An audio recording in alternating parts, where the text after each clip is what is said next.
যিহেতু বৰ্তমান মই এতিয়া তেল ডিপুত আছোঁ, পেট্ৰল পাম্পত তেল ভৰাই আছোঁ। যিহেতু আজি অকণ এটা লং ট্ৰিপ যাম বুলি ভাবিছোঁ, আন এখন জিলালৈ, আন এখন চহৰলৈ। যিহেতু জিলাখন চবেই জানে, শোণিতপুৰ জিলা, আৰু তাৰ ফেমাছ চিটি হ'ল Tezpur, the city of love and eternal romance. ত' বৰগাং পাইছোঁ জাষ্ট। ত' ভাবিলোঁ লগৰবিলাকে কৈছে টোপনি লাগি আছে, ত' চাহ একাপ খাই ফ্ৰেছ হৈ লওঁ বুলি। যিহেতু ৰাতিপুৱাই উঠিছিলোঁ, আৰু আজি দেখিছোঁ বৰগাং লাইন হোটেলৰ এৰিয়াটোত লাইন হোটেলবোৰ বেছিভাগ প্ৰায়ভাগ বন্ধই আছে। কিয় কাৰণে এইটোতো গম নাপাওঁ। চ' আমি এতিয়া আকৌ তেজপুৰৰ ফালে আগবাঢ়ি গৈ থাকিম, চাহ তাহ খাই। যিহেতু সোনকালে যাব লাগিব, তাতো এটা বিশেষ কামৰ কাৰণে গৈ আছে একচুৱেলি তেজপুৰ। আৰু চ' যিহেতু আমিতো চাহ তাহ খোৱা হ'ল, কিন্তু লগৰ এজনে কৈছে এই ৰাতিপুৱা বেচেৰা একচুৱেলি ঘৰত ভাত খাই নাহিলে, তাৰ ভোক লাগিছে, গতিকে ই পৰঠা খাব বোলে। চ' অপেক্ষা কৰি ৰখি আছে পৰঠাৰ বাবে। যিহেতু আমাৰ খুৰাই গৰম গৰম পৰঠা বনাই আছে। ত' লগৰবোৰ দেখিছেই, যিহেতু চবেই চকী পৰঠাৰ অপেক্ষা কৰি, আৰু একচুৱেলি চব কলমতীয়াই থকা নিচিনা লাগিছে। যিহেতু যোৱাকালি আমি ঘৰত অহা লেট হ'ল, ৰাতিপুৱা নহয় 12টা বাজি পিছত, মানে 2টা বজাত পাইছোঁহি। যিহেতু আমাৰ গাঁৱৰ কাষৰ এখন গাঁৱতে দহা আছিলে, সকাম, দদগাং। চ' দদগাঙত গৈ মানে ডান্স চান্স কৰি ফূৰ্তি ফাৰ্তা কৰি ঘৰলৈ আহোঁতে 2টা বাজিল। চ' আকৌ ৰাতিপুৱা 5টা বজাতে উঠিবলগীয়া হ'ল। উঠি পেলাই আকৌ গা চা ধুই ফ্ৰেছ হৈ যিহেতু আমি আকৌ আমাৰ ট্ৰিপটো ষ্টাৰ্ট কৰিলোঁ। চ' বৰ্তমান আকৌ আগবাঢ়ি গৈ থাকোঁ, চাই থাকক আপোনালোকে। চাৰিওফালে চাওক বাগানৰ সৌন্দৰ্য। যিহেতু আমি এইটো জেগাটোৰ নাম হ'ল মিজিকাজান, এইটো বাগানটোৰ নাম হ'ল কালাপানী বাগান। চ' কাৰণ আমি কুঁহিয়াৰবাৰী যোনটো শ্বৰ্টকাট ৰাস্তা বিশ্বনাথ চাৰিআলি পাৰ হৈ বাছ আলি ওলাইগৈ, চ' এইফালে সোমাই আহিলোঁ। ৰাস্তা যিহেতু বহুতেই সুন্দৰ, একদম হাইৱেৰ নিচিনা নিট এণ্ড ক্লিন, আৰু পূৰা প্ৰপাৰ, একো প্ৰব্লেম নাই, এটা গাঁত গোটো নাই, ষ্ট্ৰেইট ৰোড। চ' দেখিছে চাৰিওফালে কি ধুনীয়া বাগানৰ সৌন্দৰ্য, চাৰিওফালে চাহপাত গছ। চ' ব'লক আগবাঢ়ি গৈ থাকোঁ আমি। চ' মই এতিয়া ক'ত আছোঁ আপোনালোকে গেছ কৰক। দাদাই গেছ কৰিব আৰু মই গৈ আছোঁ এতিয়া জীয়াভৰলি ব্ৰিজৰ ওপৰত। যিহেতু তেজপুৰৰ ফালে গৈয়ে আছোঁ, আপোনালোকক গৈছোঁৱেই মই। এয়া আহিছে জীয়াভৰলি নদী, জীয়াভৰলি নদীৰ ওপৰত এখন ব্ৰিজ। আগবাঢ়ি গৈ আছোঁ তেজপুৰৰ ফালে। চ' আমি বৰ্তমান আন এখন মিচিঙা, যিহেতু জীয়াভৰলিয়ে বৰদিকৰাই বুলি কয়, তাত আহিছোঁ। আমাৰ গাঁৱৰে ভণ্টি এজনী যিটো ইয়াত বিয়া হৈছে। চ' বৰ্তমান পাইছোঁ সিহঁতৰ ঘৰ, কিন্তু একচুৱেলি মানে আৰু ইয়াত বহুতো চিনাকি মানুহ আছে, ত' সিহঁতৰ ঘৰলৈ যাওঁ। ইয়াত খোৱা বোৱাৰ ব্যৱস্থা কৰা হৈছে আমাৰ গাঁৱত। এতিয়া ভালুকপুঙৰ ফালে আহি আছোঁ। ত' যিহেতু দেখিছে এইটো হ'ল আপোনাৰ ভালুকপুঙলৈ গৈ থকা ৰাস্তা। যিটো মোৰ বেক চাইডে দেখিছে, এইটো চাৰিদুৱাৰ ফালৰ পৰা আহি আছে। চ' বলক চাই গৈ থাকক ভিডিঅ'টো, দেখাই আছোঁ আপোনালোকক ভালুকপুঙৰ বিভিন্ন ঠাইবোৰ, তাৰ জেগাবোৰ কেনেকুৱা, তাৰ মানুহবোৰ কেনেকুৱা। চ' বলক গৈ থাকোঁ আমি আগবাঢ়ি। আমি এতিয়া যিহেতু ভালুকপুঙৰ নদী, সেই নদীখনৰ কাষলৈ আহিছোঁ। যিহেতু নদীখনৰ কাষলৈ যাবৰ কাৰণে বহু এটা বৃহত্তৰ পাহাৰৰ তলেদি নামি আহিব লাগে। বৰ্তমান আমি অৰণ্য হাবিৰ মাজেদি আছে, যিহেতু নদী পাৰ হোৱাৰ ৰাস্তাটো। চ' ব'লক আগবাঢ়ি গৈ থাকোঁ আৰু যাওঁ আমি নদীৰ ওচৰলৈ, চাওঁ নদীৰ পানীৰ সোঁত কেনেকুৱা, বা নদীখনৰ দিশ কিমান আছে। চ' ব'লক। যিহেতু এই নদীখনক আমাৰ অসমত জীয়াভৰলি বুলি কোৱা হয়, আৰু অৰুণাচল প্ৰদেশত যিহেতু কামেং ৰিভাৰ। চ' দুখন ষ্টেটত দুটাকৈ নাম, অসমত বেলেগ নাম, অৰুণাচল প্ৰদেশত বেলেগ নাম। চ' আমি এতিয়া বৰ্তমান ভালুকপুঙৰ পৰা যাব ওলাইছোঁ। যিহেতু লগতে বাইকটো ষ্টাৰ্ট দি আছোঁ, কিন্তু অলপ চেল্ফৰ প্ৰব্লেম দি আছে, চ' গতিকে ষ্টাৰ্টটো লোৱা নাই। চ' এতিয়া আমি আকৌ যাম আপোনাৰ ঢাৰিকাঠি মিচিং গাঁও। যিহেতু এইটো জীয়াভৰলি এলেকাতে পৰে, এইখনেই অন্য এখন মিচিং গাঁও হয়। অৰুণাচলৰ পাহাৰৰ তলৰ গাঁও বুলিয়ে ক'ব পাৰি, যিহেতু অৰুণাচল বহুতেই ওচৰ সেইখন গাঁৱৰ পৰা। চ' আহক চাওঁ মই দেখুৱাম আপোনালোকে ভিডিঅ'টোত ঢাৰিকাঠি মিচিং গাঁও। অলপ চাই গৈ থাকক।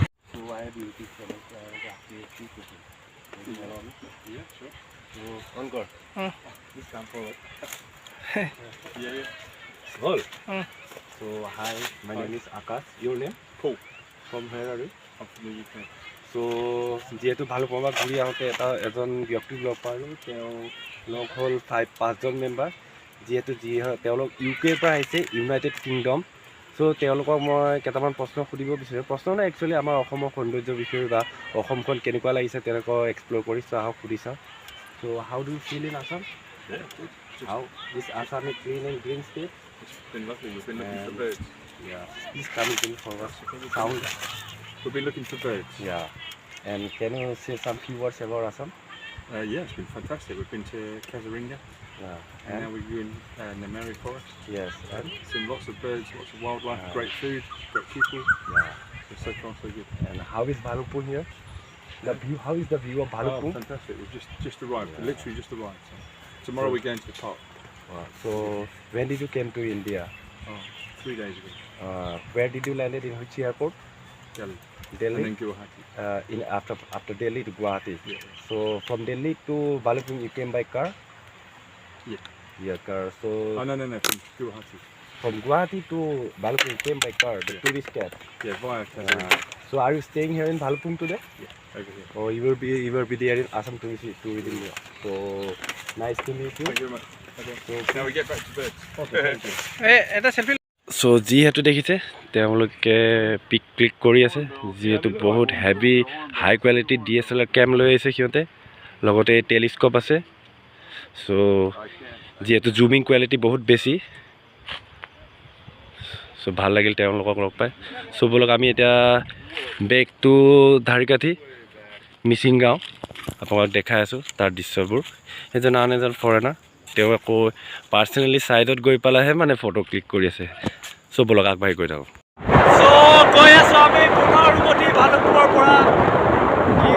যিহেতু আমাৰ বাইকখন ফুল স্পীডত আছে,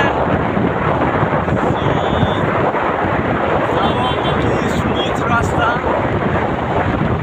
ইয়াত ৰাইড কৰিয়ে বহুত এটা মজা লাগে। মানে এটা সৰু গাঁতো নাই ৰাস্তা। বাইকৰ স্পীড আৰু নিজৰ কনফিডেঞ্চ আৰু নিজৰ বাইকৰ ৰাইডিং এক্সপিৰিয়েঞ্চৰ ওপৰত ডিপেণ্ড কৰে ইয়াত। যিহেতু কাৰ্ভবিলাক বহুত ষ্ট্ৰং আৰু ৰিস্কি কাৰ্ভ। আগতো দুজন ৰাইডাৰ গৈ আছে, তেওঁলোক আগে আগে গৈ আছে।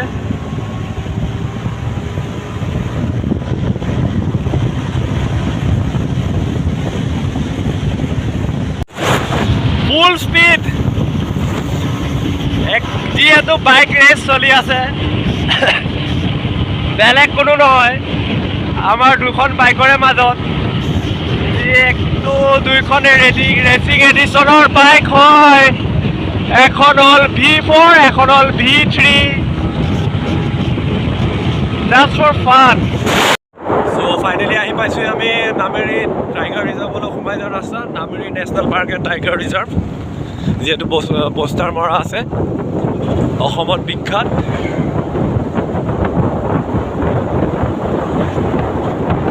ইয়াৰ ভিতৰত যিহেতু শুনা পাইছোঁ বহুত সুন্দৰ সুন্দৰ কটেজ আছে, যিহেতু টুৰিষ্টবিলাকৰ কাৰণে। এয়া হ'ল নামেৰি ৰিজাৰ্ভ, অৰণ্যৰ মাজেদি গৈ আছে, যিহেতু সুন্দৰকৈ ৰাস্তা বনাই পথ ৰাস্তা বনাই থৈ দিছে টুৰিষ্টবোৰৰ বাবে।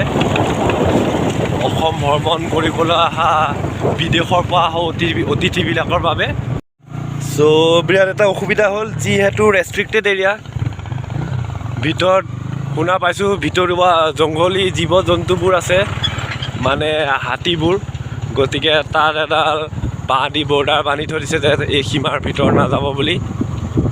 কিন্তু তাৰ ছাইডেদি যিহেতু আন এটা ৰাস্তা আমি দেখি পালোঁ, এইটো পিচ ৰাস্তা হয়, পূৰা পকাৰ হয়। চাওঁ এইটো বাটেদি ক'ত ওলাইগে বা। এয়া দেখা পাইছে, এয়াই হ'ল নামেৰি ৰিজাৰ্ভ।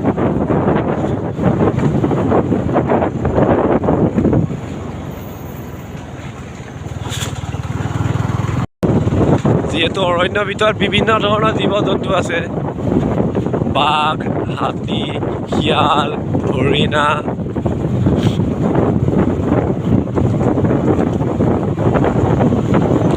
এয়া দেখিছে আমাৰ মিচিং ঘৰবোৰ, এইবোৰ আমাৰ ইয়াতো একচুৱেলি নামেৰি ৰিজাৰ্ভত আমাৰ মিচিং সম্প্ৰদায়ৰ লোকবোৰ বসবাস কৰি আছে, যিহেতু এইখন ৰিয়াজুলি মিচিং গাঁও বুলি কয়।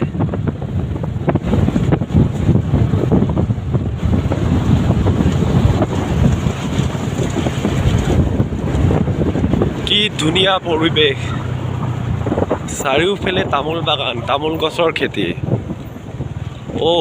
তাৰ মাজত দেখোন কচু, লাও, বিভিন্ন প্ৰকাৰ খেতি বাতি, খেতি আছে, বিভিন্ন প্ৰকাৰৰ খেতি। ফাইনেলি আমি আহি পাইছোঁহি eco camp, Nameri eco camp. আহক ইয়াৰ দুটামান ভিডিঅ' লৈ যাওঁ, কি সুন্দৰ ইকো কেম্পটো দেখিছে।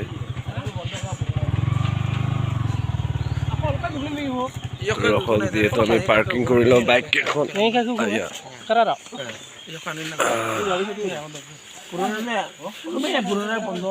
ফাইনেলি আমি আহি পালোঁ এতিয়া নামেৰি ইকো কেম্প, যিহেতু টুৰিষ্টৰ বাবে হয়, যিবোৰ একচুৱেলি ফৰেনাৰ্ছবোৰ বিদেশৰ পৰা অসমলৈ ভ্ৰমণ কৰিবলৈ আহে।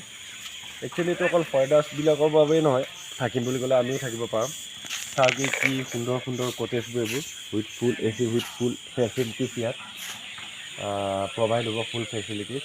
চ' ইয়াৰ পাৰ নাইট কিমান, এইটোতো ৰেণ্টটো মই নাজানো।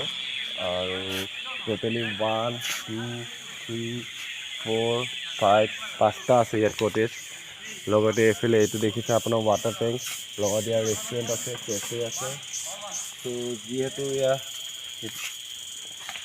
দেখিছোঁ দাদাসকল, তেওঁলোক ইয়াৰে ষ্টাফ হয়। বৰ্তমান তেওঁলোকে টাইমটো পাছ কৰিবৰ কাৰণে বেডমিণ্টন গেম স্পৰ্টছ খেলি আছে।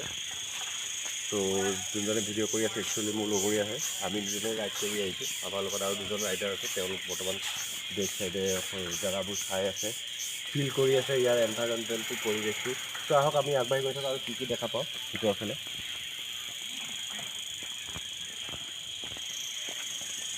এইটো ভিডিঅ'টো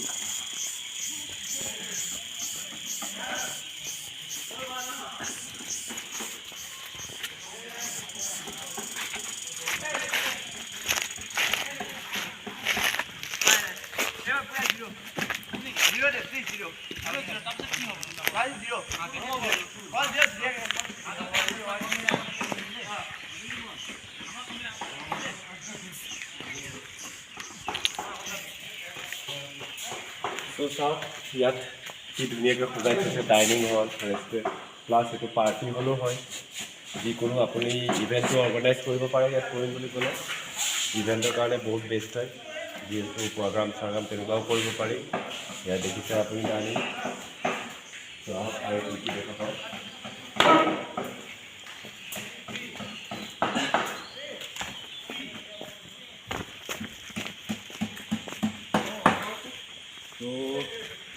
এইফালেও দেখা পাইছোঁ আৰু এক্সট্ৰাকৈ 1 2 3টা কটেজ দেখিছোঁ। টোটেল মোৰ মতে 3টা, ইয়াত টোটেল 8টা কটেজ আছে। চ' সন্ধিয়াও হৈ আহিছে, গতিকে জেগাটো ইমান ভাল নহয়, যিহেতু ৱাইল্ড লাইফ এৰিয়া ৰিজাৰ্ভ হয়। ত' আমি ভাবিছোঁ ইয়াৰ পৰা সোনকালে ওলাই যাওঁ, সেইটো গেৰেণ্টি নাই। বেছি আন্ধাৰলৈকে থাকিলে ঘূৰি যাওঁতে আমাক বাটত বনৰীয়া জীৱ জন্তুৱে পাব পাৰে। চ' বলক আমি আগবাঢ়ি গৈ থাকি এতিয়া ধাৰিকাঠি মিচিং গাঁৱৰ ফালে হৈ যাব। We are heading towards ধাৰিকাঠি Mising গাঁও, টানি দলং। আকৌ এইডালে বেয়া গেলা ৰাস্তা দি আহিবলগীয়া আছে, শ্বৰ্টকাট। যিহেতু বাইক কেইখনো দেখিছে, স্পৰ্টছ বাইক, কঁকালৰ বিষ, চৰি ৰেচিং বাইক।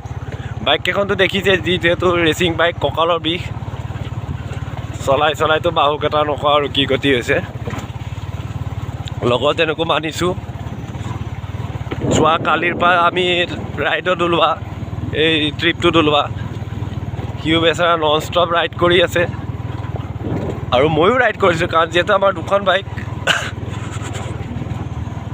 এই মিচিং গাঁও মাজত এয়া ধান খেতি, যিহেতু লাগিছে মানে ধান খেতি, ধান পকাৰ সময়ত, যিহেতু আমাৰ বনৰীয়া গণেশ বাবাই যিহেতু অকণমান মানে ইয়াততো ডিষ্টাৰ্ব কৰেই চাগৈ, অশান্তি দিয়ে ৰাইজক আৰু দিব। যিহেতু পাহাৰৰ গছ গছনিবোৰো কাটি, গছ গছনিৰ পৰিমাণো কম হৈ গৈছে, গতিকে ইমান ডাঙৰ জন্তু এটাই যদি খাবলৈ নাপায়, ভোকত থাকিব পাৰিব নেকি? চ' পেটৰ ভোক মাৰিবলৈতো সিটো পাহাৰৰ পৰা ভৈয়ামলৈ নামি আহিবই লাগিব। আৰু ভৈয়ামত আহি পোৱাৰ লগে লগে যিহেতু ধান খেতি, ইয়াৰ যিহেতু জীৱ জন্তুবিলাকৰ মানে বিশেষকৈ আমাৰ হাতীৰ কাৰণে ইমান এটা সোৱাদ থকা ভোজন, গতিকে সেইটো ভোজন তেওঁলোকে গ্ৰহণ নকৰাকৈ কেনেকৈ এৰিব। হয়, আমাৰ খেতিয়কবিলাকে বহু কষ্ট কৰি ধান খেতি উৎপাদন কৰে, কিন্তু বনৰীয়া হাতী যিহেতু এক প্ৰকাৰ আমাৰ ভগৱানো, যিহেতু আমি গণেশ বাবা হিচাপে আমি পূজা পাতলো কৰোঁ, তেওঁলোককো মানে অপৰাধ বা কষ্ট কেনেকৈ দিব। চ' তেওঁলোকে খাই মেলি যিহে খেতিৰ পৰা ধান বাচি গুচি যায়, সেয়া আমাৰ এই গাঁৱৰ ৰাইজবিলাকে মানে গ্ৰহণ কৰি সন্তুষ্ট হৈ থাকিবলগীয়া হয় আৰু যিহেতু যিহেতু দেখিছে এই গছৰ তলৰ ছাঁতে শুই আছোঁ। বৰ্তমান একচুৱেলি মই আছোঁ এতিয়া জীয়াভৰলি আন এখন মিচিং দলং, যিহেতু নামটো হ'ল বালিগাঁও। লগৰবিলাকৰ লগত শুই আছোঁ, মানে বহুত ভাগৰ লাগিছে। তাকে এতিয়া ভাগৰ যুগৰ অকণ গছৰ তলতে মাৰি পেলাই আমি আকৌ আগবাঢ়ি গৈ থাকিম ঘৰৰ ফালে, যিহেতু আজি 3 দিন হ'ল আমি ঘৰৰ পৰা ওলোৱা। আহিছিলোঁ 1 ৰাতিৰ বাবে, কিন্তু আজি 3 দিন হৈ গৈছে। চ' আগলৈকে চাই থাকোঁ মোৰ ভিডিঅ'টো, লাষ্ট এণ্ডিংটো যিহেতু মোৰ ঘৰতে সামৰণি মাৰিম। যিহেতু ঘৰলৈ উভতি গৈ আছোঁ, 3 দিনৰ ট্ৰিপ আছিল, যিহেতু গোটেই জীয়াভৰলি মিচিং গাঁও ফুৰিলোঁ। এতিয়া আমি আছোঁ ব্ৰিজৰ ওপৰত ঘূৰি আহোঁতে, যিহেতু আমাৰ ঘৰলৈ যাওঁতে মনাবাৰী চাহ বাগিচাখন পাৰ হৈ যাব লাগে। তো ভাবিছোঁ আপোনালোকৰ মনাবাৰী চাহ বাগিচা, যিহেতু এছিয়াৰ চবচে লাৰ্জেষ্ট টি গাৰ্ডেন, যোনখন টি গাৰ্ডেন অসমত আছে, in the state of Assam, যোনখন এছিয়াৰ লাৰ্জেষ্ট টি গাৰ্ডেন আৰু আছে অসমত যিহেতু আমি বসবাস কৰোঁ। চ' চাওক আপোনালোকে মনাবাৰী বাগানৰ সৌন্দৰ্য।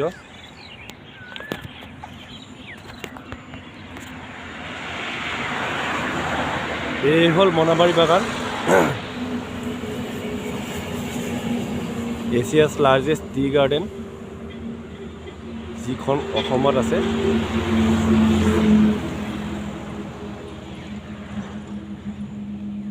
তাৰ মাজত এইটো হাইৱে, যি হাইৱেটো আপোনাৰ এইফালে গ'লে পাবগৈ আপুনি ডাইৰেক্ট অৰুণাচল প্ৰদেশ, পাছিঘাট, আলং, যেনেকৈ আমাৰ জোনাই, লাই মেকুৰী, ধেমাজি, চিলাপথাৰ, গগামুখ, লখিমপুৰ। আৰু এইফালে যদি যায় আপুনি পাবগৈ বিশ্বনাথ চাৰিআলি, পাৰ হৈ চতিয়া, জামুগুৰি, চ' মিছন চাৰিআলি, তেজপুৰ, এইফালে ৰাইটত গ'লে ঢেকীয়াজুলি, লেফ্টত গ'লে নগাঁও, ষ্ট্ৰেইট গ'লে তেজপুৰ টাউন। যিহেতু লোকেশ্যন আপোনালোকে দেখা পায় কোনখন চহৰ আছে বা কোনখন ডিষ্ট্ৰিক্ট আছে। চ' এই টি গাৰ্ডেনখনৰ অ'নাৰ হ'ল মেক লিঅ'ট ৰাছেল। একচুৱেলি ইয়াতে উইলিয়ামছন গ্ৰুপৰ হয়, যিহেতু উইলিয়ামছন গ্ৰুপৰ আমাৰ অসমত বহুতো চাহ বাগিচা আছে বিভিন্ন জেগাত, আৰু যিহেতু অ'নাৰ মেক লিঅ'ট ৰাছেল, তেওঁৰ বিভিন্ন জেগাত চাহ বাগিচা আছে আমাৰ অসমত। ব'লক আমি এতিয়া আগবাঢ়ি গৈ থাকোঁ আমাৰ ঘৰলৈ।